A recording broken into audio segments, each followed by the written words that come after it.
Graça e paz, meus irmãos. Eu quero convidar que você abra comigo ou acompanhe a leitura de Eclesiastes no capítulo 1, versos 2 e 3, que assim nos diz: Vaidade de vaidades, diz o pregador, vaidade de vaidade, tudo é vaidade. Que proveito tem o homem de todo o seu trabalho com que se afadiga debaixo do sol? O livro de Eclesiastes foi escrito pelo filho de Davi, rei de Jerusalém. E nós sabemos que o único filho de Davi que foi rei de Jerusalém foi Salomão. E esse foi considerado o homem mais sábio que pisou sobre a face da terra. Dentre os seres humanos não houve outro com sabedoria igual. Durante o reinado de Salomão sobre Israel, nós percebemos que o reino chegou a se expandir em todas as suas áreas. Foi a maior prosperidade que o reino pôde ter na história, inclusive sobre território conquistado. Um homem como esse, a gente poderia dizer que foi realmente feliz, depois de ter conquistado tudo quanto ele conquistou. Mas se você for ler o livro de Eclesiastes, você vai perceber que a tônica deste livro é mostrar a futilidade da busca da alegria naquelas coisas que nós encontramos na vida. Se você olhar para o livro de Eclesiastes, você vai perceber que essa expressão, debaixo do sol, aparece mais de 25 vezes. Tanto é que no texto lido vai dizer o seguinte: vaidade das vaidades, diz o pregador. E no fim ele vai dizer que proveito tem o homem de todo o seu trabalho com que se afadiga debaixo do sol. No capítulo 1, ainda no verso 14, vai dizer assim: atendei para todas as obras que se fazem debaixo do sol. Eis que tudo era vaidade e correr atrás do vento. Ainda no capítulo 2 vai dizer o seguinte: considerai todas as obras que fizeram as minhas mãos.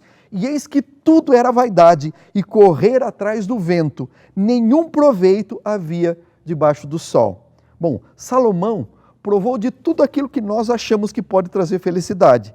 Ele provou de grandes obras, ele provou do melhor vinho que se produzia na época, ele teve as maiores riquezas, ele pôde usufruir da melhor música, mulheres, tudo que você pode imaginar, Salomão teve. Ele reconheceu e até nos indica para que a gente aproveite viver em família, ter o fruto do trabalho e desfrutar até mesmo da sabedoria humana.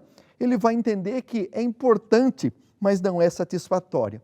Mas é no final do seu livro, depois de ele expor essa questão que não gerou a verdadeira felicidade, é que ele vai chegar à conclusão de que ele deveria levantar os olhos para além daquilo que estava diante dele. Ou seja, levantar os olhos além da satisfação de que a vida aqui na terra pode nos dar. E com isso, ele vai chegar à conclusão que o objetivo dele ao levantar os olhos para o céu não é entender a Deus.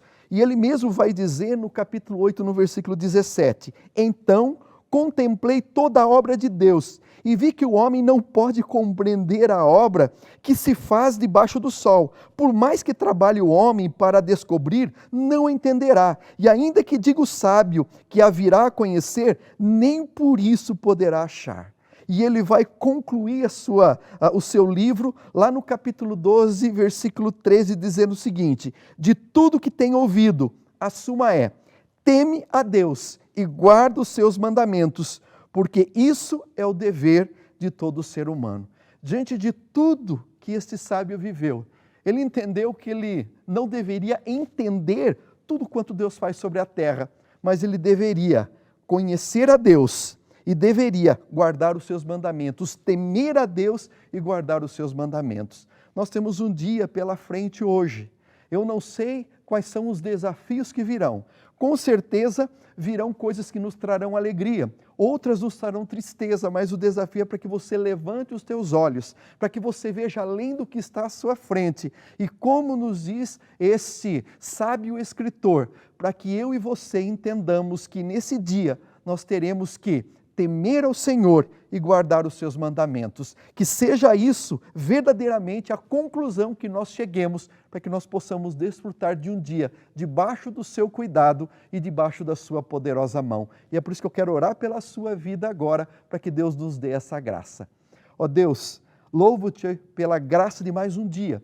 E eu sei que, como já disse, virão coisas que nós não desejamos e até algumas surpresas boas, mas independente disso, Ó Pai amado, que a nossa verdadeira alegria esteja em Te servir e saber que a nossa verdadeira felicidade está além daquilo que enxergamos sobre a face da terra. Que seja o Senhor a nossa verdadeira alegria e que seja o Te servir o nosso verdadeiro contento. É o que Te pedimos em o nome de Jesus. Amém.